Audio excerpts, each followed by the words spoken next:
Começa agora uma entrevista inédita aqui nos estúdios do Correio da Manhã. Nós vamos conversar hoje uma entrevista dupla.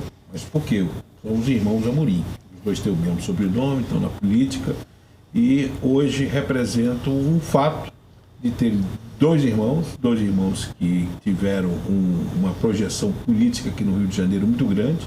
O primeiro deles foi candidato a vice-prefeito, quando o Flávio Bolsonaro foi candidato a prefeito do Rio de Janeiro, e foi o deputado estadual com 140 mil votos, Rodrigo Amorim, que, como ele mesmo brincou no início da entrevista, fez questão de sentar à minha direita. E à minha esquerda, mas não tanto à esquerda assim, o Rogério Amorim, que é médico, que é o vereador, é o mais novo caçula da família que estreia na política, e vocês dois com mandatos pelo Rio de Janeiro. Aliás, eu queria apenas dizer que é a primeira vez que nós estamos nessa fase inicial de estúdio, gravando uma entrevista em dose dupla. E é bom que essa entrevista ocorra com os irmãos Amorim. Eu vou pedir, Rogério, para começar a entrevista com o caçula. O Rogério, que é o caçula da família, daqui a pouco eu passo.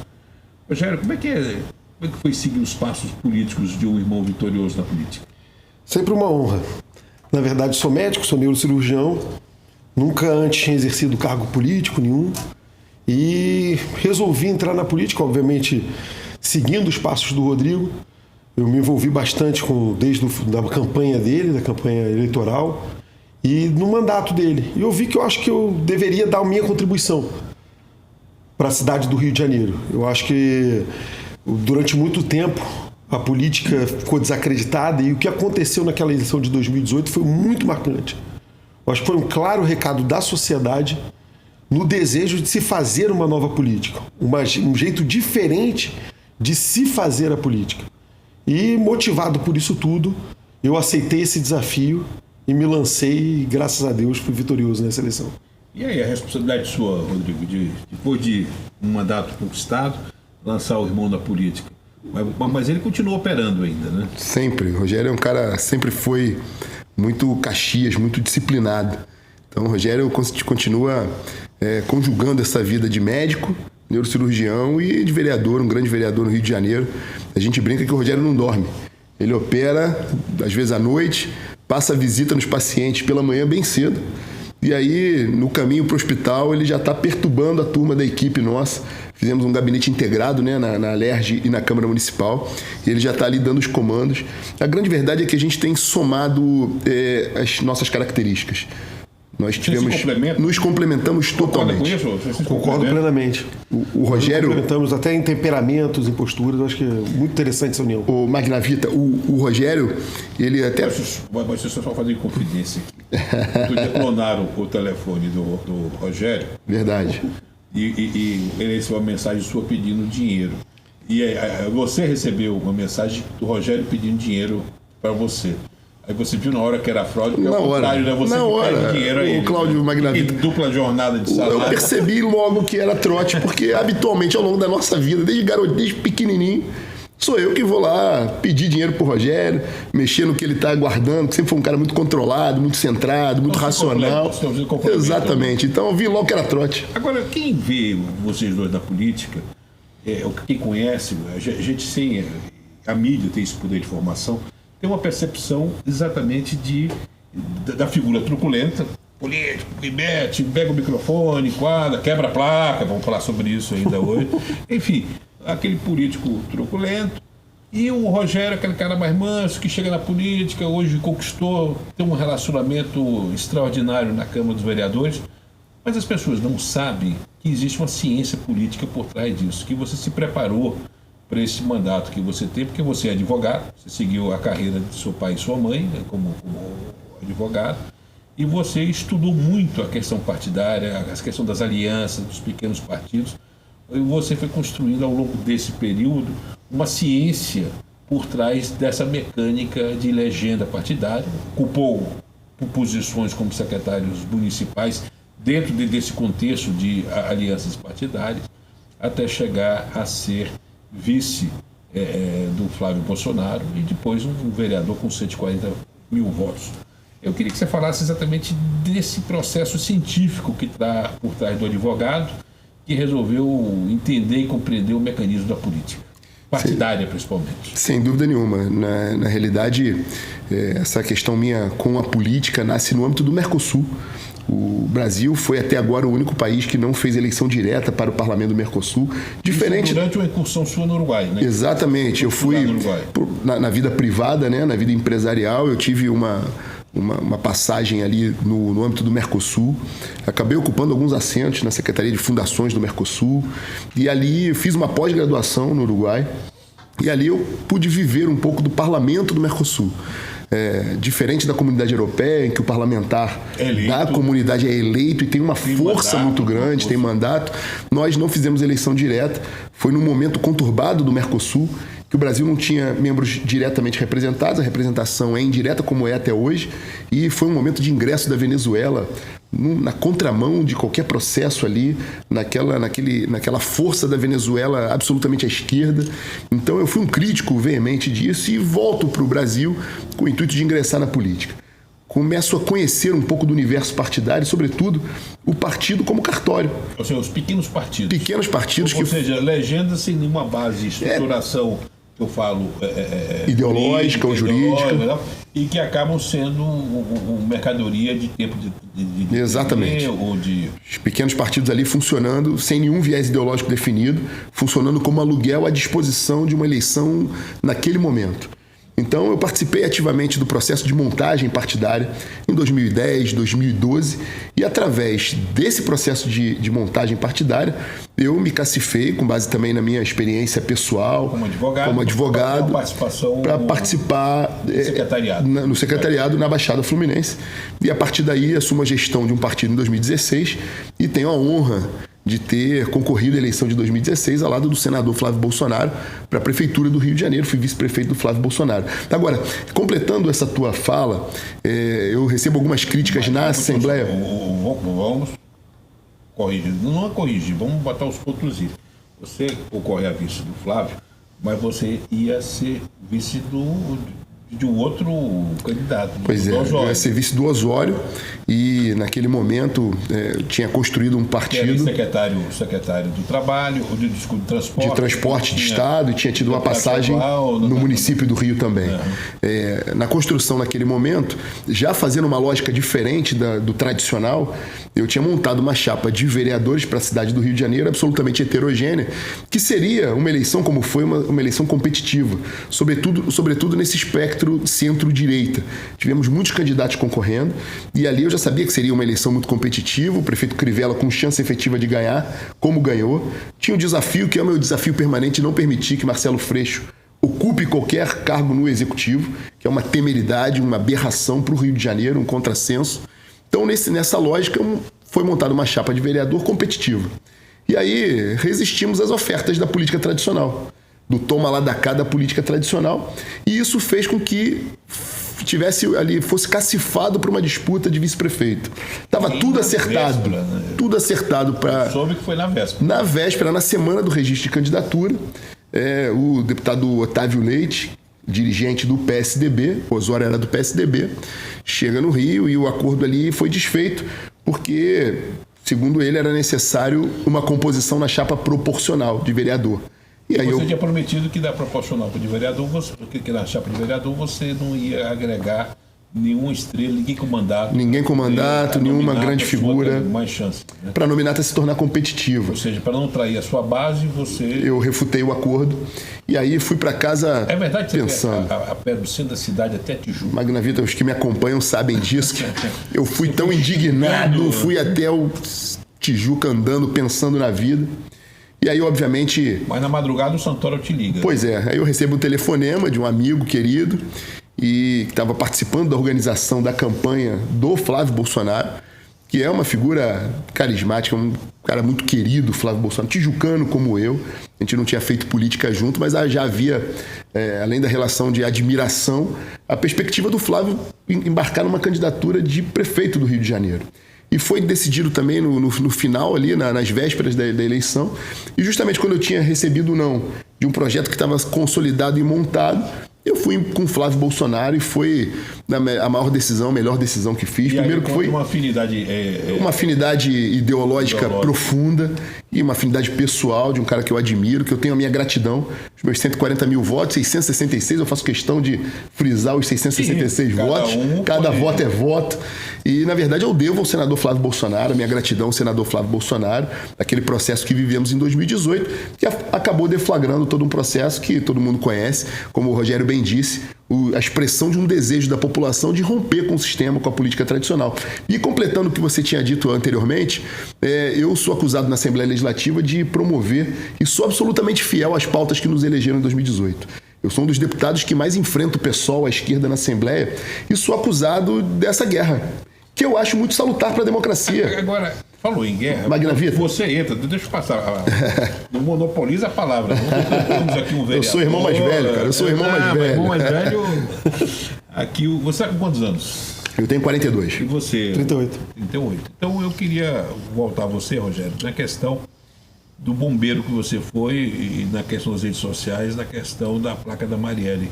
Ali você começa a ter um engajamento mais quase que absoluto ali nas respostas a essa questão, né? Exatamente. Até porque no primeiro momento houve uma tentativa de associar o ato da quebra a duas coisas que, sinceramente, não foi a intenção do deputado. Primeiro, a destruição de um patrimônio público. Aquilo não era um patrimônio público. Isso foi muito importante porque, num primeiro momento, esse discurso era uma placa fake colada sobre uma placa numa praça tombada do Rio de Janeiro, que é a Marechal Floriano Peixoto. Então, se houve algum ato de vandalismo, foi inicialmente eles terem colocado uma placa num patrimônio da cidade do Rio de Janeiro. Então, o primeiro ponto foi esse. E segundo, tentar associar essa atitude como se fosse um ato machista, um ato racista, pela vereadora ser uma vereadora negra, uma vereadora mulher, quando na verdade não foi isso. Homossexual? Sim, homossexual. Na verdade não foi essa a intenção, foi o romper realmente com o sistema. Romper. Mostrar que a narrativa do grito, a imposição de valores não cabiam mais. A população do Rio de Janeiro, do país, não queria mais aquilo. Foi, como ele coloca muito bem, isso é a restauração da ordem. Significa esse novo... Mas não dá para se questionar e nem se confrontar com o fantasma. Quer dizer, ali você tinha uma pessoa que morreu, sem dúvida, de uma tragédia, uma pessoa assassinada, uma chefe de família, com a família enlutada. Aquele ato... Tudo bem, eu compreendo o seu simbolismo, mas aquele ato que ficou emblemático e acabou sendo questionado dentro da utilização de quem conta a história. Sem dúvida. Ou seja, eu tenho muito cuidado em colocar isso, até porque o Correio da Manhã, ele coloca na capa um selo com a contagem de quantos dias tem da questão da impunidade do mandante da Marielle, que precisa ser encontrado. Perfeito. E do outro lado, do lado esquerdo e do lado direito, tem um selo também da facada do Bolsonaro, que mostra a quantidade de dias que nós estamos com impunidade sem achar quem mandou o verdadeiro mandante. Perfeito. Dizer, então você tem os dois lados e isso dá uma isenção, mostra uma preocupação. Então o que eu questiono é o seguinte: você como médico, em algum momento não sentiu que você estava ali numa postura que poderia criar para a história um tipo de constrangimento por estar falando de uma pessoa que não podia se defender e que morreu? De maneira nenhuma. Pelo que eu entendi, só para concluir o raciocínio, você e a atitude do seu irmão era em cima de uma placa, independente que seja de Marielle, qualquer fosse, que foi colocada em cima de um patrimônio público, colocado numa imposição de transformar em mártir uma pessoa que foi brutalmente assassinada e que aquilo dali foi feito como se fosse uma rejeição essa visibilidade da esquerda de tentar utilizar o nome da Marielle. Correto o raciocínio? Correto. Na verdade, mais até um pouco do que isso. Não é apenas o utilizar a imagem da vereadora, mas a imposição da narrativa e dos fatos como eles querem. Eu acho completamente justa a homenagem, mas que se faça da maneira correta. Eu não posso, ao bel prazer, a homenagear alguém, colar uma placa em um bem público, como foi feito. E, inclusive, eu falei, não seria um gesto muito mais Mas você entrou nas redes sociais e você fez um contraponto. O contraponto é isso. Essas duas narrativas que foram a democracia, estamos aí defendendo. Eu acho que todo mundo tem o direito de criticar, de achar correta a atitude ou não. Agora, esses dois pontos precisavam ser combatidos. Primeiro, que era um ato de vandalismo. E segundo, que o ato de racismo. Mas é só ver o que acontece em Cuba com relação à versão da democracia e com a versão de querer posicionar como um ente biológico. Se eu chegar numa praça em Havana e falar morte a Fidel, eu estou preso na hora. Exatamente. A democracia realmente... Ele ia chegar na Venezuela também. Exatamente. Ele entende bem de democracia. Exato. Agora eu queria voltar a falar um pouco de vocês. É muito importante que nessas entrevistas a gente mergulhe na questão do lado humano das pessoas. Claro. Vocês são irmãos, muito mais do que irmãos, são amigos. Vocês tiveram um golpe muito duro, você com 17 anos e você na época 13. com 13 anos, que perderam um pai, o chefe da família. Até sair da Tijuca, veio morar na Barra. Um câncer avassalador, descobriu e morreu rápido. Seu pai, né, teve um câncer, em poucas semanas faleceu. Eu queria colocar esse momento de dor, de luto familiar, isso uniu mais vocês? Sem dúvida, sem dúvida. Só são vocês? Como é que Somos nós dois, nós perdemos a nossa mãe no ano passado, em meio à pandemia, não morreu de Covid, fez uma cirurgia e teve uma embolia. E cada vez mais hoje a nossa família somos nós, os nossos filhos, que os meus filhos são filhos do Rogério e vice-versa. A relação é essa. Eu costumo brincar, inclusive, o seguinte, olha, o Rogério... Como chamava o seu pai? Meu pai Jorge de Amorim. Jorge Amorim. E a minha mãe Jana, descendente de libanesa. Somos maronitas do Líbano, católicos do Líbano. E seu pai é advogado? Advogado, professor também. universitário, minha mãe também é advogada, Ela foi CEO professora. também de empresas, né? Isso, tinha uma vida na iniciativa privada. E o interessante, assim, comentando ainda sobre o Rogério e essa relação nossa, que quando eu tenho alguma briga com a minha esposa, o paradigma é o Rogério. O Rogério é seu irmão jamais faria isso. Quando minha mãe reclamava muito, eu tinha uma ligação muito próxima a ela, a gente era muito, muito cúmplice um do outro, né? Minha conselheira. Mas o Rogério era o irmão, o filho zeloso. Estava todo dia, toda hora, almoçava, passava lá de manhã antes de passar a visita e tal. E às vezes eu passava uma semana, não ia à casa dela. Ela me ligava, me dava uma bronca. Seu irmão já passou aqui hoje, já me visitou, já almoçou comigo e tal. Então o paradigma era ele. Mas Rogério, e pior, Magna vocês Vida. estão ligados, você indo lá não era ele também indo, não? Pois é. Era isso que eu tentava, não, mas eu tô Rogério, aqui. eu ainda vou falar pior. E aí, mais recentemente, meu filho, junto com os filhos dele, lá num final de semana em casa, aprontou e eu fui muito duro com ele, castigo e tal, ele chorando. Falou, Deus é muito injusto. Por que você está falando uma bobagem dessa? Porque meu pai devia ser o tio Rogério. Ou seja, o Rogério é o tio querido, o filho querido, e é um irmão, meu melhor amigo, e é um cara que, mais uma vez dizendo, me completa muito. Como é que foi diferente? 17 anos, já tem uma consciência, já tem um... Como é que foi você entender que o seu irmão passou a ter uma ação paternal com relação a você? Ou foi ao contrário, no momento do luto? Não, na verdade, eu não teve essa ação paternal, mas uma de cumplicidade. Eu acho que é a melhor definição. Vimos ali que nós três deveríamos e precisávamos nos unir, tanto no aspecto emocional. Foi muito franca com você, ela estabeleceu o marco, a partir de agora somos só nós três. Minha mãe sempre muito transparente com isso, assumiu esse papel de pai, de mãe, de financiadora da casa, de educadora, todo esse papel. E nos uniu muito. A cumplicidade, não se criou uma relação muito de hierarquia, como paternalismo, não, mas de cumplicidade e amizade.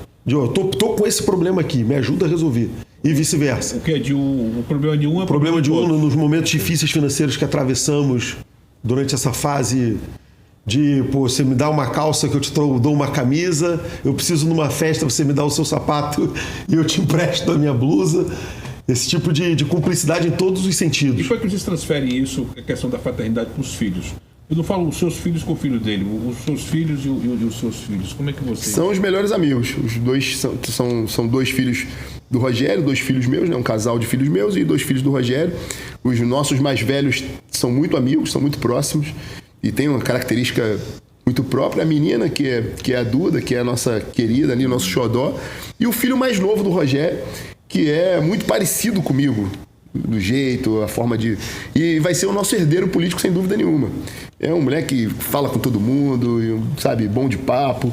E, sem dúvida nenhuma, esse entrosamento... Mas esse DNA político dos Amorim é de seu pai ou de sua mãe? Nenhum dos dois. Nenhum dos dois. Formalmente, nenhum dos dois. Formalmente, nenhum dos dois. A minha mãe tinha um relacionamento muito fácil de lidar com as pessoas. Ela tinha essa característica de agregar. Mas nunca fez a política partidária verdadeiramente. E como foi que ela viu a entrada do seu irmão no mundo da política? Na verdade, no início, como todos nós, foi aquela situação de desconfiança no sentido de ele é advogado, será que ele vai largar isso para seguir uma carreira que não dá garantias, que não dá segurança? Mas teve o apoio de todos nós durante toda essa trajetória dele. Eu estava me preparando para o concurso público de juiz do trabalho, Magravita. Fiz escola de magistratura, estava pronto a fazer o concurso. E aí, quando você envereda para a seara política, é uma dedicação. Essa mística de que político não trabalha é uma falácia, uma mentira. A gente tem uma dedicação muito grande e eu me preparei muito para isso. Estudei de forma acadêmica, de fato. Eu falo muito aqui no programa e nas entrevistas que eu falo, que eu criei um termo, os quarentinhos, que é uma geração de 40 anos, onde você tem um governador de estado com 42 anos, que é seu amigo, o Cláudio Castro, onde você tem o Nicola Macione, tem o Zammit, tem o enfim, você tem o Rodrigo Abel, é uma turma toda, o Rodrigo Bacelar, nessa faixa dos 40 anos. E essa geração está fazendo uma mudança total, eu diria, é uma geração que chega ao poder aos 40 anos. Perfeito. O próprio Flávio Bolsonaro inclui-se nesse rol. Como é que você se sente sendo um quarentinha preparando o amanhã para seus filhos? Muito satisfeito com essa geração. Independente do viés ideológico, claro que você cita grandes amigos que estão no governo do Estado hoje. Todos nós temos um viés ideológico bem definido, mas é uma geração, antes de mais nada, muito capacitada, que se preparou de forma acadêmica para enfrentar esse processo de mudança. Se a gente olhar o Rio de Janeiro hoje e tudo que a gente viveu no Rio de Janeiro numa história recente, essa geração tem a missão de resolver o problema. O governo Cláudio Castro tem feito muito esse papel. É um governo que chegou ao poder da forma que chegou, diante de uma crise política no Rio de Janeiro. O Cláudio arrasada. O Cláudio com o governo federal destruída. Uma relação com a Assembleia Legislativa muito complicada. O Cláudio Castro tem a missão no primeiro momento de ser um bombeiro mesmo, de apagar um incêndio. Mas ele foi além. Ele apagou o incêndio e começou a preparar o território para, se Deus permitir, um próximo governo, que eu tenho convicção que o Rio de Janeiro vai avançar muito. É um cara abençoado, antes de mais nada, tem que ter uma dose de competência, de sorte e proteção divina, sem dúvida nenhuma. O momento que o Rio de Janeiro está vivendo, que eu sempre classifico como um momento de reedificação do Rio, é protagonizado por essa geração de pessoas competentes e dentro de um novo modelo que não cabe mais aquele toma lá da cá e as práticas da política antiga, que tentaram reinventar agora, mas que definitivamente isso está expurgado de uma vez por todas da política. Agora, Rogério, você como médico, um dos grandes problemas na gestão pública, na vida pública, é a questão da saúde pública. Você como médico, você foi inclusive voluntário no Café Green na questão de operar de forma gratuita, por isso, você sente na ponta a falta de material, a questão dos problemas relacionados à saúde. Como é que você como vereador, quer dizer, deixando de ser espectador e sendo um agente político, pode agir e ajudar a solução desse problema? Porque saúde é realmente um caso extremamente preocupante e que merece uma atenção que às vezes não é dada pelos governantes. Sem dúvida nenhuma, né? Saúde é o principal problema da cidade do Rio de Janeiro, do estado do Rio de Janeiro, não tenho a menor dúvida disso. Essa fila louca de CIGEG, de regulação, ninguém consegue uma consulta, um exame. Costumo dizer que hoje a moeda política, infelizmente, virou a saúde. Conseguir uma consulta, um exame, uma cirurgia, e isso acabou virando até uma moeda de troca política, que é definitivamente deplorável. E como vereador, eu venho justamente no intuito de olhar para esse lado de verdade. O que eu acho que é muito... Não são os recursos que estão faltando, e sim questão de uma gestão integrada. Não tem como resolver o problema da saúde apenas no município, no estado ou na federação. Quando você é médico e você enfrenta o primeiro óbito na sua mão, mexe com a cabeça. Aconteceu isso com você? Aconteceu. Como é que foi? Muito difícil. Conta essa história. Meu primeiro óbito, sob minha responsabilidade, digamos assim, foi um paciente no plantão, no Hospital Estadual do Pereira Nunes, Hospital de Saracuruna, vítima de um acidente de carro. Isso é algo que marca muito. Na verdade, eu como pai de 2 filhos, à época 1 ainda, ver o sofrimento do filho, ver o sofrimento da esposa E isso é algo que marca muito. Costumo dizer que talvez essa postura do Rogério ser o cara mais sério, mais centrado, etc., vem muito disso. A medicina faz você amadurecer muito. Lidar com o sofrimento alheio é algo que exige muita habilidade.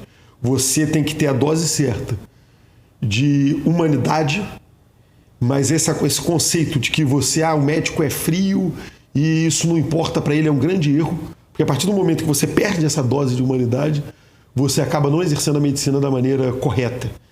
Mas também você tem que se envolver sabendo dar um suporte para a família, sabendo ser aquele braço de afeto, de carinho. E eu sempre digo isso, eu tenho alguns residentes. É a medicina humanizada, porque você é professor. Você estuda na UERJ e volta depois para a Unirio, da Universidade Federal. Você se forma na Unirio. Isso. Desenvolve a questão, inclusive, da residência de neurocirurgia, FILCO. E depois volta Fico como voluntário durante alguns anos, depois eu volto como professor da neurocirurgia e chefe de clínica neurocirúrgica. Essa questão é muito importante quando eu falo para os meus alunos de medicina, porque eu dou aula na graduação também, para os meus residentes, que são os alunos que vão se formar, né, em neurocirurgia, muitas vezes numa situação muito crítica, um doente em estado terminal, ou então num acidente grave em que o paciente já chega basicamente morto às nossas mãos e às vezes eles me perguntam: Rogério, o que eu faço? Eu falei, vá lá e abraça a família. Mostra para aquela família que tudo que eles poderiam ter feito pelo aquele paciente foi feito. Perfeito. Porque isso vai confortar no futuro. Não, o meu parente morreu, mas foi assistido, foi dignamente tratado. Nós fizemos tudo o que poderíamos por ele. Não nós médicos, nós, a família. Para que não fique na família aquela mácula de será que se eu tivesse feito algo a mais, eu poderia ter salvado meu parente, amenizado o sofrimento? Então eu costumo dizer muito isso. Muitas vezes o grande ato médico é o abraço. Você fez campanha em plena pandemia. Muito difícil. Como é que foi enfrentar uma pandemia dentro de uma ótica de um médico? Foi difícil, Magnavita. Primeiro, nessa questão, eu não fiz nenhum ato com aglomeração, com muita gente, nada disso. Estar nas ruas durante o início da pandemia era algo que nós não fazíamos, porque era proibido. Então, o que nós fizemos muito lives, reuniões por Zoom. E eu peguei a Covid em um determinado período da minha campanha e tive que me afastar por 15 dias das ruas. Qual foi a sua... Porque eu continuei, mesmo durante a campanha, quando você teve continuei atuando. Você teve Covid quando? Foi em outubro. Como é que você... Início de outubro. Reta final da campanha. Reta final da campanha. Mexe com a cabeça, você vendo os óbitos, vendo o que as pessoas estavam. Quando você pega a Covid, qual foi você como médico, qual foi o filme que passou na sua cabeça? Na verdade, eu tive... Com relação aos filhos, estava tranquilo, porque sabia que tinha um irmão que ia cuidar dele, né? Na verdade, como eu não tive sintomas graves, mas fiquei com bastante febre, falta de ar. Você fica sempre receoso, né? Por mais que saibamos que tem... Né? Passa o filme. Eu já tinha os meus 2 filhos, né? O mais novo também. E quando viramos pais, fica sempre muito medo. Qual a atividade da sua esposa? Minha esposa é bancária, advogada também, mas bancária do Banco do Brasil. Perfeito. Eu queria... E Covid com você? Você teve Covid? Tive Covid, mas também fui assintomático. Foi um dia você só. Teve quando? Eu tive na sequência, as crianças, a família toda pegou dentro de casa. E aí um belo dia eu fiquei sem paladar. Mas não foi o que passei por ele. Não foi ele não. Eu fiquei sem paladar e graças a Deus recuperei bem, não tive... E respeito muito a doença, tá? Antes de vocês, eu fazer a pergunta a vocês, eu vou fazer já com uma inconfidência para ver que não é pegadinha. Eu tive Covid em abril. No dia 1º de abril eu espirrei. 1º de abril, Magno? 1º de abril eu espirrei. No dia 2 eu testei, que era uma sexta-feira santa. Eu fiz um teste no dia da sexta-feira santa. Eu estava fazendo compra. Eu estava com o princípio, porque eu adotei um protocolo de fazer testes periódicos. Cada 15 dias, 20 dias eu estava testando, até porque eu sou obeso e tenho 61 anos de idade. E aí eu espirrei, doutor. E no dia seguinte fiz o teste. Fiz o PCR, não PCR, o antígeno, que é pelo nariz também. E aí quando eu recebi a notícia que deu positivo, eu voltei, fiz o teste. Eu vou confessar a vocês aqui, eu tomei cloroquina, Plaquenol, já tinha meu kit em casa. tomei azitromicina. A única coisa que eu troquei depois das primeiras doses de ivermectina foi tomar Anita. Tomei Anita, correto. E tenho certeza que isso me fez, pelo volume de informações que eu tinha, de entrevistas como jornalista, eu tinha certeza que assim, no dia 2, quando eu fiz o teste, eu fiz uma contraprova do antígeno e ainda testei no dedinho, porque eu queria ter um timeline. Perfeito. Se desse o teste positivo no dedo, é porque eu já estava uns 5 dias, 6 dias. Então, você conseguiria mensurar o tempo de contaminação. E aí deu negativo, ou seja, eu sabia que tinha sido recente. E aqui é o kit que eu já tinha em casa, foi usado, e depois os médicos que me trataram, todos utilizaram cloroquina para a mãe, para os pais, para a família, porque eu não tive medo de entrar nesse efeito manada da demonização de uma coisa que comprovadamente, por milhares de médicos, tinha dado certo. Então eu estou contando a vocês o que eu fiz. Para perguntar, você tomou cloroquina? Não tomei Magravita, mas foi bom se tocar nesse assunto, porque durante toda essa pandemia, essa questão, essa demonização, como você coloca, muito bem, fez algo que, como médico, me incomodou demais. Assim, o tratar o seu paciente é uma incumbência, sobretudo, nossa, do médico. Cada um tem a liberdade, respeitável. O meu carimbo não é um carimbo simplesmente. É meu instrumento profissional para fazer aquilo que eu julgo melhor para o meu paciente. E eu tive tanto o doutor Marcelo Kallister como o Migovski. O Migovski me fez trocar por Anita por conta de estudos que eles tinham. E eu te digo o seguinte, eu fiz, não me arrependo, porque eu achava que eu preferia, conversando com você como médico, eu preferia ter talvez alguma sequela depois de amanhã, por ter tentado. É só pegar a questão do remédio da malária, quanto tempo levou se duvidando da eficácia do remédio, quantas pessoas morreram até que o remédio fosse homologado pela OMS. E eu fiz questão de não me pecar pela omissão. Tanto que eu passei tranquilo, mas com todos os cuidados médicos. Agora, você tomou cloroquina? Me permite, acabei que eu não tomei nenhum medicamento porque passei muito bem, assintomático, passei muito bem. Quando eu fui descobrir, eu já estava com a doença já há algum tempo, não tinha tido sintoma algum. Agora, o que é impressionante é que da mesma forma que a gente conversava anteriormente, de fazer palanque político em torno de uma tragédia, que foi a morte da vereadora Marielle, que foi a morte do motorista Anderson, que todo mundo esquece, se fez e se faz até hoje palanque em cima da Covid. Quando o Brasil é um dos países que mais vacinou, o governo federal entregou vacina para todos os estados da federação, e nesse momento e que ninguém tinha resposta para absolutamente nada, a cloroquina era uma realidade apresentada. O médico tem a liberdade de receitar o que ele bem entende. Nós tínhamos em casa, Magnavita, guardado ali a cloroquina, para entrar em ação se necessário. E o que estão fazendo com a Prevent Senior é um crime. Um absurdo. De demonização, de imagem, de ataque repudiatório. Um circo essa CPI, um circo. Inclusive o Correio da Manhã tem sido o jornal que tem dado espaço diário para a questão da CPI do R Norte, que eu chamo do Rio Grande do Norte, RN, porque essa CPI está abrindo aquela caixa preta do maior golpe que teve. É o maior golpe que teve durante o episódio da Covid, que foi a compra de 48 milhões de reais por uma empresa que era representante, trabalhava com produtos de maconha, não tinha nenhum tipo de tradição e não tinha nenhum tipo de histórico que comprovasse que tinha respiradores. Um grupo de ex-ministros do PT, esse grupo de ex-ministros do PT é o senhor Carlos Gaba e o senhor Edinho Silva, junto com o ex-diretor da OAS, que não precisa falar o que significa a OAS, correto? E todos investigados pela Lava Jato, todos tinham sido passados por operações da Lava Jato, viram a oportunidade de fazer um grande negócio, contrataram essa empresa, passaram 48 milhões na véspera. A nota fiscal foi emitida no dia 9 de abril de 20 e na véspera, no dia 8, o senhor Carlos Gaba autoriza pela a transferência de 48 milhões, 2 transferências, 2 TEDs por conta dessa empresa com capital social de R$100 mil. Roubo!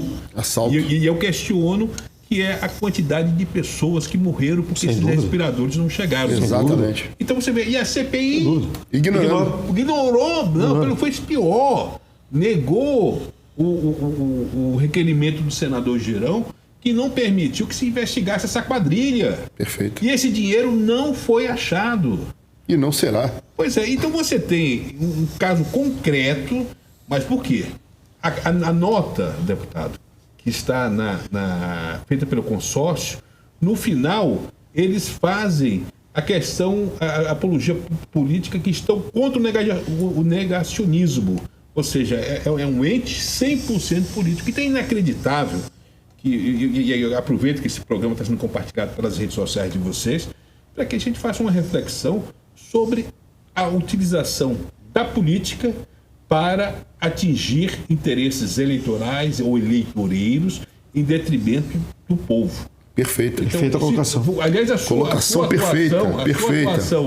na CPI dos desmandos que teve aqui, até sacrificando uma relação de amizade familiar dos filhos que você herdou com o ex-governador, você colocou essa amizade de lado e enfrentou a questão. Em primeiro lugar, uma fidelidade às pautas que nos elegeram, uma fidelidade à figura, sobretudo, do senador Flávio Bolsonaro, que é a minha liderança política e é quem eu tenho gratidão pelo que vivi em 2018, 2016 e o a minha referência. Que foi impeachmentado e que tentou, de todas as formas, criar situações esdrúxulas para o senador, utilizando o Ministério Público, a Polícia Civil, investigação. Exatamente, fazendo ilações desnecessárias, falaciosas, e, sobretudo, essa questão pontual, a utilização da pandemia como palanque eleitoreiro, quando nós temos um desafio muito grande, em primeiro lugar, salvar vidas, em segundo, proteger a economia. Se fizéssemos o que essa turma queria fazer de lockdown permanente, o Rio de Janeiro e o Brasil estavam arruinados. É um desafio constante e, em paralelo, se salva vidas e se preserva a economia, que em última análise é salvar vidas. O governador Cláudio Castro sofreu com isso. Exatamente. O governador sofreu porque ele reuniu os empresários, queria Eu estava ao lado dele, eu estava no Palácio Laranjeiras, como vice-líder do governo. E você sabe daquela reunião no dia seguinte, quando o prefeito entrou furioso, entendeu? Disse desaforos ao governador, junto com o prefeito de Niterói, falou até do Correio da Manhã, bateu-se em retirada, porque o Cláudio estava ali salvando empregos. Ou seja, não tinha negacionismo. Tinha conversado com setores produtivos, vitais para o Rio de Janeiro, e dando garantias ao setor produtivo que as medidas seriam estudadas, que seriam feitas e realizadas a quatro mãos com o setor produtivo, de modo a preservar o emprego, preservar a economia.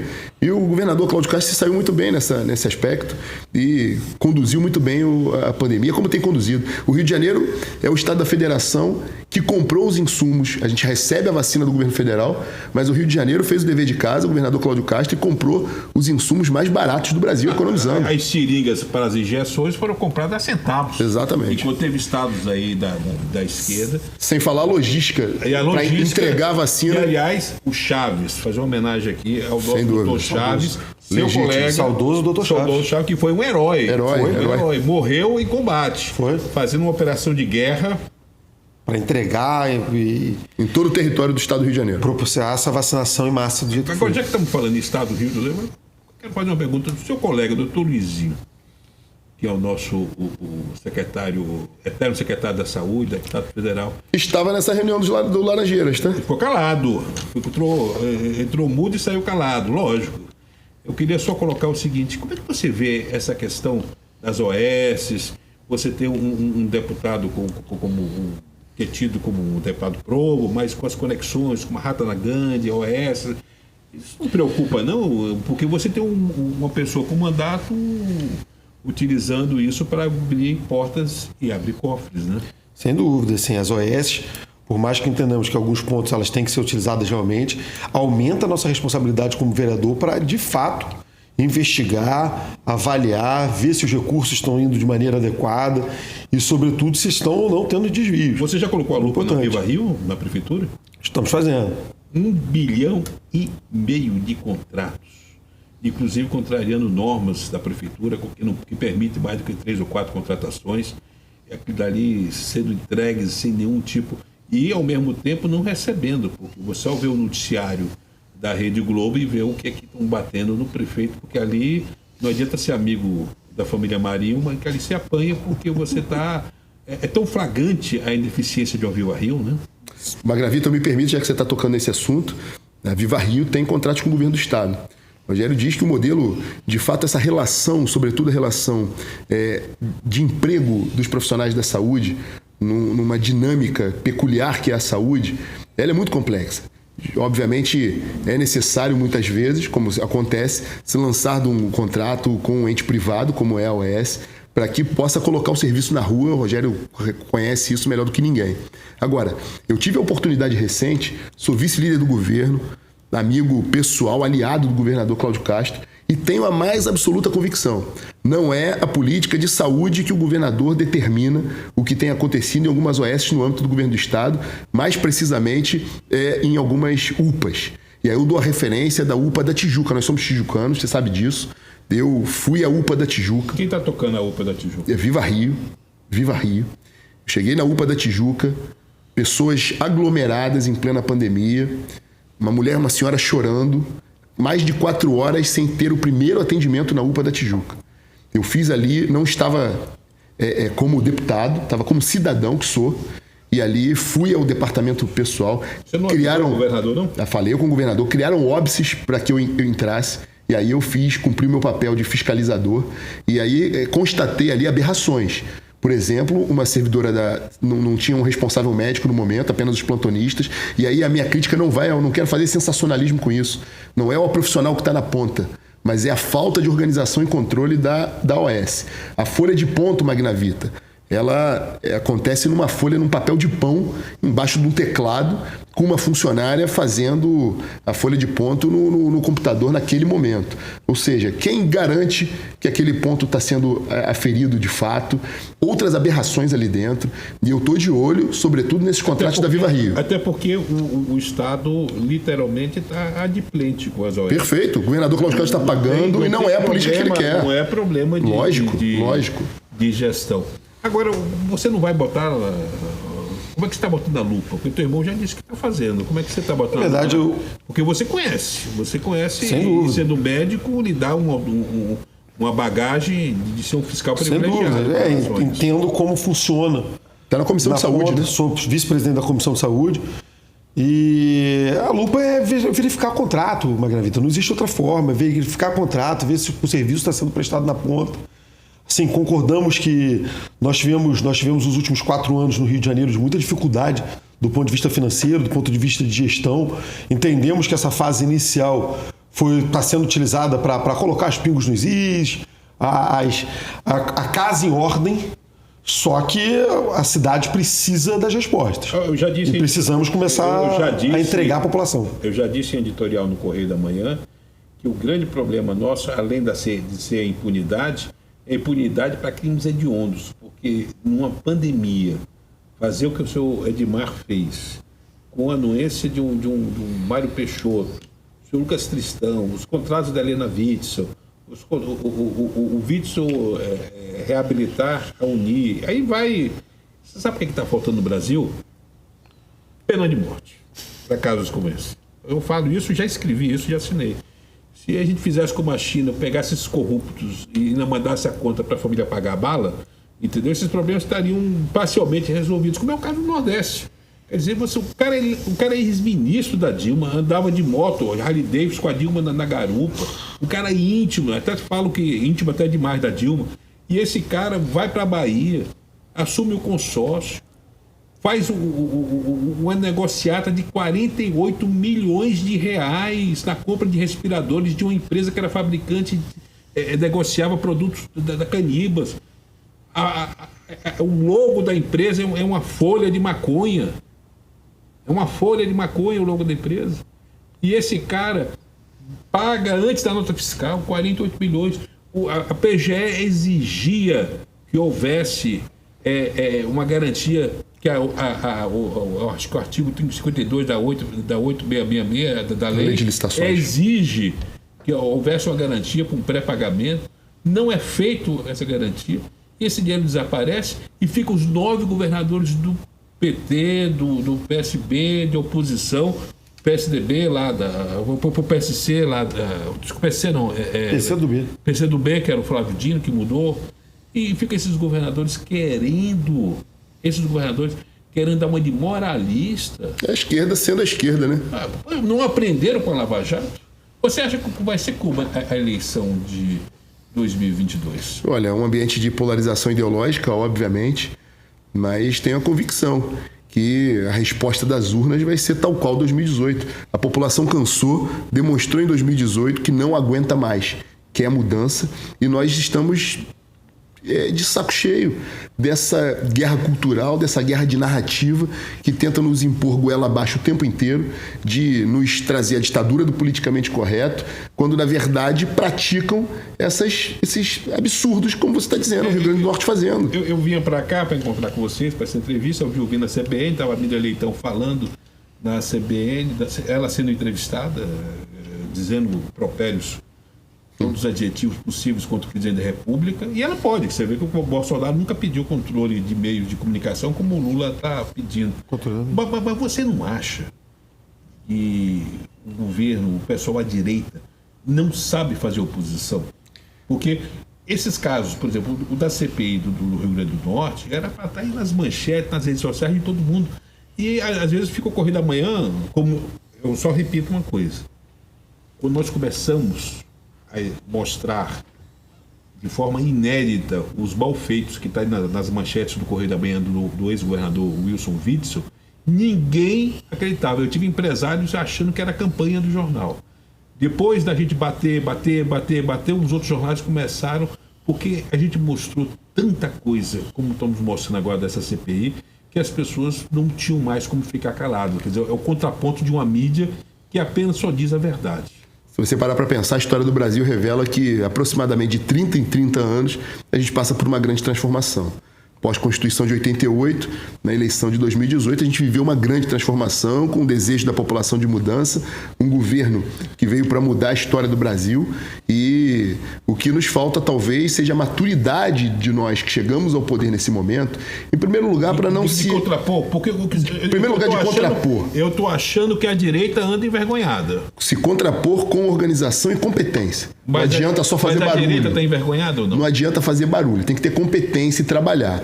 Em segundo lugar, como advogado e como sem dúvida, tem que levar fim as coisas. Eu trabalhei com um colombiano nessa minha andanças pelo Mercosul, um colombiano num português muito adaptado falava o seguinte: o brasileiro tem muita iniciativa e pouca acabativa. O brasileiro precisa dar acabativa e a nossa direita precisa terminar, ir à frente, dar cabo às coisas.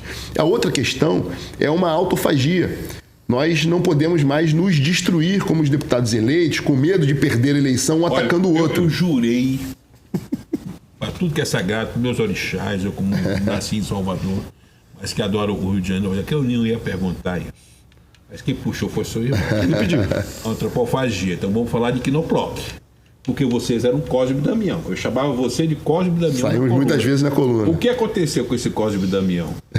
Na verdade, foi na eleição de 2000 e agora na eleição de 2020. Nós fomos para caminhos distintos ali, né? Eu tive uma estratégia de focar na eleição do Rio de Janeiro. O mandato de deputado é um mandato glamuroso, de certo aspecto.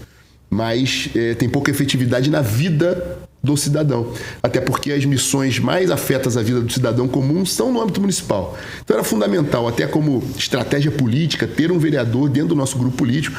E graças a Deus a eleição do Rogério está mostrando isso, a gente está se complementando e estamos conseguindo tratar de temas no município, no estado. O Rogério é o relator do plano diretor, que talvez seja o maior ato da Câmara Municipal. O Rogério tem pinta de deputado federal. Talvez um dia, e tem o apoio do nosso grupo. Rogério hoje é o líder do grupo dos Amorim, Rogério é quem lidera o processo. E ali a gente teve uma divergência de ponto de vista político naquele momento. E aí... Mas migrou pro pessoal, não migrou? Dizem que mas sim, né? Culpa do lado de lá, do K ou culpa do R? Olha, eu continuo com a minha consciência absolutamente tranquila, sendo fiel às minhas pautas desde 2018 e sem mudar uma vírgula na minha atuação e na forma de interagir com as pessoas. Nós estamos chegando no final da entrevista. Rogério, a direita está envergonhada? Não sei se envergonhada, mas o deputado coloca muito bem, o Rodrigo coloca muito bem. dessa Acanhada, autofagia acanhada, com medo. Talvez essa tentativa de um tentar destruir o outro. E isso acabou prejudicando o processo político como um todo. Eu acho que talvez um processo de amadurecimento dessa... A própria inclusão do PSL, quando o Bivar resolve... O presidente... Sem dúvida nenhuma. Nós tínhamos uma ferramenta importante. Que dali era uma ferramenta e era uma geleia, né? Era uma geleia eleitoral que agora, que a questão do fundo partidário, vai ser aproveitado pelo DEM. Quer dizer, o DEM pega e vai fazer um caldo, um sopão dessa... O curioso, Magna Vitor, é o seguinte, nós contestamos a velha política, vencemos a velha política, e nutrimos agora a velha política com recursos financeiros para retornar ao poder, que é o que pretendem fazer. Agora, e a gente precisa reagir. Eu queria voltar ao Rio de Janeiro, a nossa realidade aqui, e já também dentro dessa questão. A Lana Passos, por exemplo, ela é muito ligada ao Gutenberg Fonseca, que vira secretário. O Gutenberg vira secretário de esportes agora. E a Lana está batendo direto no governo do Estado. Agora que Gutenberg virou secretário, como é que você vê esse contexto? Porque é um paradoxo nessa questão de se colocar algumas posições pessoais acima de... É uma falta de organização, dessa maturidade que a direita deveria ter assumido. Nós temos muita força no Parlamento Fluminense, por exemplo, mas pouca organização. A gente precisa enxergar, antes de mais nada, quem é o verdadeiro inimigo. A gente não pode deixar a esquerda ganhar em 2022. Mas eu queria colocar que você não é um paraquedista político. Você revela aos nossos telespectadores a sua trajetória como secretário, como organização partidária, como vice do Flávio. Mostra que você se preparou para chegar à conquista de um mandato, tanto que você defendeu a questão da eleição do seu irmão. Mas nós temos muito paraquedistas políticos que vieram no rabo do Bolsonaro, no rabo do cometa, na questão do rabo do cometa Bolsonaro, que acabou levando muita gente. Você acha que isso vai se repetir em 2022? Como é que você Sem dúvida nenhuma, numa eleição dicotômica, né, de extremos, eu não digo nem que é de extremos, é uma eleição necessária. A gente precisa preservar o que a gente conquistou em 2018. É natural e tomara que deputados e aqueles que se elejam num espectro ideológico definido voltem a ter sucesso e êxito. Mas dessa vez, quero eu com mais maturidade, com mais organização para a gente cumprir o nosso papel. E aí eu falo de forma clara, tem pautas na Assembleia Legislativa, Magna Vita, que a esquerda se organiza e nós, que somos às vezes a maioria fisicamente, não estamos ali para debater. A gente vem agora de uma discussão e que a esquerda tentou impor uma narrativa de governador sendo inimigo do servidor público, quando na verdade... Mas nesse aspecto vamos salvaguardar a função e o pulso do deputado André Siciliano, que não deixou Ele deu uma aula... as audiências como palanque. Na vida, conduziu ou presidiu algumas das audiências, talvez a maioria delas, como presidente da Comissão de Servidores Públicos, e o deputado, o presidente André Siciliano, deu uma aula de política no dia da votação, quando, na verdade, não permitiu que fizessem palanque de momento, com uma plateia paga, com uma militância paga, e ele não permitiu que isso acontecesse. Mas eu vou além, eu vou em temas como, por exemplo, uma lei recente do deputado Carlos Mink, que ao contrário do que a direita sempre discutiu, que é a escola sem partido, o deputado Mink aprova uma lei na Assembleia Legislativa que é a escola com partido, partidos de esquerda, autorizando a militância que a gente sabe que acontece nos nossos filhos de acontecer, de ser praticada em sala de aula. No entanto, os deputados de direita, muitos deles não estiveram sequer presentes para votar e combater a esquerda. Uma direita envergonhada que não sabe fazer oposição. Não sei se é envergonhado ou se é direita, Magna Vita. Isso é uma coisa que nós temos que pensar. Ou se transformaram em direita por conta de uma conveniência política e momentânea. O governador Cláudio Castro não teve dúvida. O Datena esperava, até deu uma nota sobre isso, esperava, quando perguntou se tinha um candidato, receber algum agrado. E o governador de supetão disse o Jair Bolsonaro. O Datena deu um sorriso amarelo. Está aí na página da Veja essa semana tentando se lançar candidato à presidência da República. Exatamente. Magna Vita, eu durmo e acordo todos os dias tranquilo. Eu sou absolutamente fiel em todas as minhas votações com as pautas que nos elegeram, com as pautas que a gente defende. Fidelizado a cada um 100%. Dos votos que você... Todos os votos. Não tem um voto meu contrário ao que a gente apregoou em 2018. Agora, nós estamos realmente chegando ao final da entrevista, mas hoje eu até vou abrir um pouquinho mais de tempo, porque como é uma dose dupla, quer dizer, até não vou dar o dobro de tempo que eu dou aos outros, mas um pouquinho a gente vai passar vamos ter uma flexibilização que é com relação à cidade estar doente. Por exemplo, como é que é a sua relação com o prefeito Eduardo Paes e com a atual gestão da prefeitura? Uma relação extremamente independente.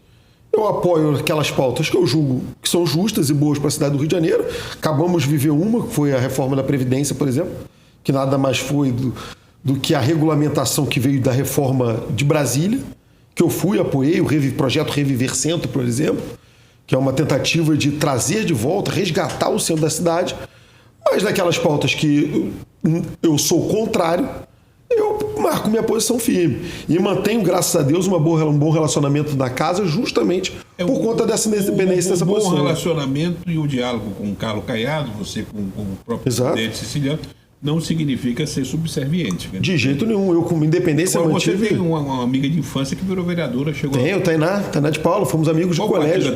PT. Pois é, me conta essa história.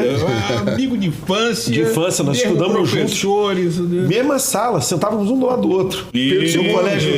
No colégio Pedro II do Engenho Novo, na Barão do Bom Retiro. Eu boto uma pimenta nisso, Magnavita. Diga. O Pedro II, que é um ambiente de doutrinação ideológica, pegou a Tainá, mas preservou o Rogério, que não foi contaminado. Pois é. Mais ou menos isso. Tem uma relação muito boa. Qual a convivência com a Tainá? Muito boa, continuamos amigos. As pautas ideológicas não votamos juntos, mas nos damos muito bem. E na casa eu consegui, graças a essa independência, meu posicionamento, sempre em prol da cidade do Rio de Janeiro, visando o bem da cidade, consegui a relatoria do plano diretor. Sou presidente da Comissão de Segurança e Ordem Pública da Casa, sou vice-presidente da Comissão de Saúde, sou primeiro secretário da Comissão de Ética da Casa. Então, eu, graças a essa... Ainda opera, visita os pacientes de manhã. Visito, acho que o segredo é dormir pouco. E trabalhar muito. E cuida do grupo dos 2 gabinetes. Trabalhar muito, e continuo. A medicina é minha paixão. Assim como a cidade do Rio de Janeiro, a população do Rio de Janeiro também. Eu sou um carioca apaixonado por essa cidade. E dá para conciliar. Mas ser tijucano trabalha muito. Muito bairrista. Primeiro o cara é tijucano e depois ele é carioca, né? Sem dúvida. Isso aí realmente é mais ou menos como flamenguista, depois brasileiro no futebol. Aqui é a mesma coisa. Sou tijucano, depois carioca. Não, brincadeira. A gente olha por todos os bairros da cidade. Eu encerrar a entrevista falando da questão do futuro, mas sobretudo a questão ainda da questão ideológica. O seu irmão colocou uma coisa muito importante, que é a questão de não deixar a esquerda chegar... Fundamental. Você acha que todo esse passivo que tem relacionado à esquerda, com relação à Lava Jato, a Petrobras, essa perpetuação do poder através da utilização do dinheiro público e da corrupção com empreiteiras, com aquilo que existe de mais sólido, a questão em relação com a Aécio, a Odebrecht, você acha que isso vai ser levantado? E nós temos um ex-presidiário que vai ser candidato a presidente da República. Você acha que isso vai entrar em pauta? Sem dúvida nenhuma. Nós temos que trazer essa discussão, uma obrigação, uma missão nossa. Trazer essa discussão da Lava Jato, da corrupção, de tudo o que aconteceu no Brasil. E mais do que isso, falou-se aqui da pandemia, da politização. E eu acho muito curioso que hoje em dia eles usam dados econômicos, por exemplo, o crescimento menor do PIB, por exemplo, brasileiro, do que o esperado, como se fosse algo culpa do presidente da República, não de uma pandemia que nós vivemos no mundo. A economia nós não íamos ver depois? Não, agora vamos ver a economia. Se tivessem feito o que eles queriam, a economia estaria muito pior hoje. E com dados equivocados. O Saxida divulgou hoje, o Saxida divulga que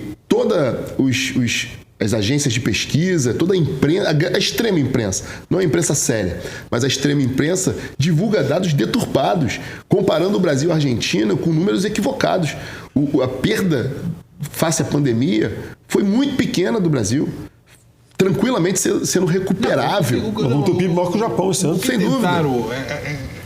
Essa modulação da realidade para uma questão ideológica e para conseguir contrapor a vontade do povo, quase lima agora o Paulo Guedes, que ele declarou a offshore dele no exterior, tudo absolutamente legal, tudo declarado tal, e foi transformado isso em um festival de manchete. O Correio da Manhã foi o único jornal que fez 2 editoriais defendendo o ministro Paulo Guedes, que nada de errado, e nem o Roberto Campos Neto, o presidente Roberto Campos, o presidente do Banco Central, Ou seja, matar efetivamente qualquer perspectiva do Bolsonaro ser reeleito. Assassinato de reputação por assassinato de reputação.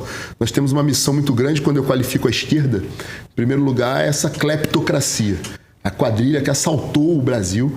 A gente tinha ali, numa guerra fria, ideologicamente falando, a contraposição do modo de produção, a questão macroeconômica. A gente combate a questão, o modo de produção socialista, a gente combate a cleptocracia que imperou no Brasil com essa roubalheira de PT e companhia. E esses mesmos, que são farinhas do mesmo saco, travestidos de uma militância ideológica que quer separar o Brasil e os brasileiros, negros de brancos, homens de mulheres, homossexuais, heterossexuais, que é a pauta que eu abomino na Assembleia Legislativa e boto o dedo na cara. Respondo a alguns pedidos de cassação de mandatos, todos protocolados pelo PSOL, e insisto com pautas como, por exemplo, eu perguntando, que até hoje não foi respondido pela deputada Renata Souza, quem lucrou com a morte de Marielle Franco. Há rumores que a família de Marcelo Freixo lucrou milhões de reais vendendo as Inconfidências, a memória da vereadora Marielle Franco, para uma grande empresa de comunicação, para fazer uma série e exportar essa série. Série essa que eles impediram que fosse... Você está falando da Antônia... Exatamente, esposa do Marcelo Freixo. Do Marcelo Freixo, que, aliás, o Marcelo Freixo, eu tenho brincado que é Marcelo Caviar Freixo, que agora é Copacabana Palace, Isso. É aquele condomínio no sul da Bahia. Aglomeração. Aglomeração? Que aglomeração? Desculpa, ele foi a Campos, dá para botar numa Kombi. Quando ele vai para o interior, aglomeração é só quando tem a militância na capital. Ele saiu da capital, nem Niterói ele consegue. Eu vou adaptar esse ao meu discurso. É Marcelo Caviar Freixo, né? É Marcelo Caviar Frouxo, porque ele não responde ao que a gente fala. Não, mas ele até muda de partido. Isso eu escrevi. Ele muda de partido porque ele hoje, no PSB, ele é mais palatável, o estilo sofisticado. Atlântica, sofisticado, champanhe. Ele tem frequentado um condomínio no sul da Bahia, do mesmo condomínio onde caiu o helicóptero do Cavendish. Ou seja, o padrão de vida que ele tem hoje, correto? É para arrepiar qualquer militante. Do pessoal ele não poderia manter. Então muda de partido. E agora o Rodrigo Neves, que é outro grande estrela aí da... Sofisticado. Que foi extrema, está em Portugal e que acaba de ser considerado réu. Ou seja, a justiça considera que ele está envolvido e vai ter de responder processo na justiça, quebrando aquele lado puro de vitimização que eles têm. E aí eu reitero, para encerrar, a questão de 1 minuto para cada um se despedir, cada um com os seus eleitores, falar da satisfação de ter esse bate-papo entre muitos, mas eu considero que nós estamos vivendo um momento onde nós temos que pensar na questão do futuro.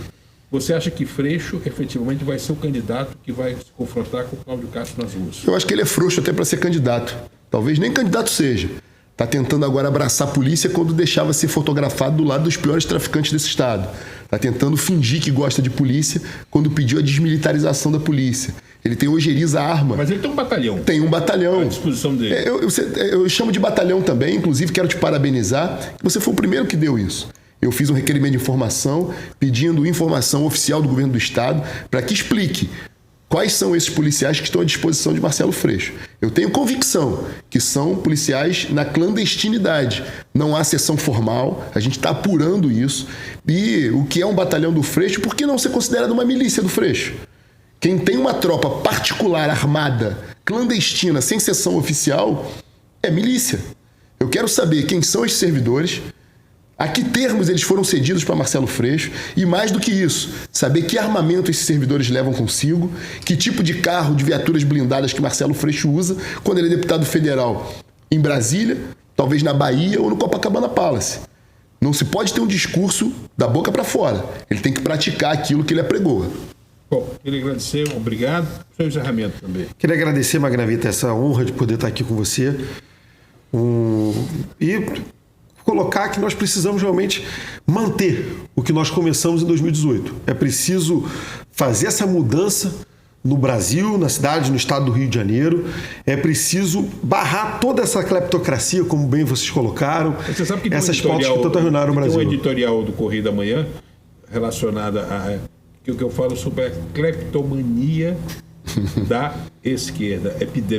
A cleptomania epidêmica da esquerda.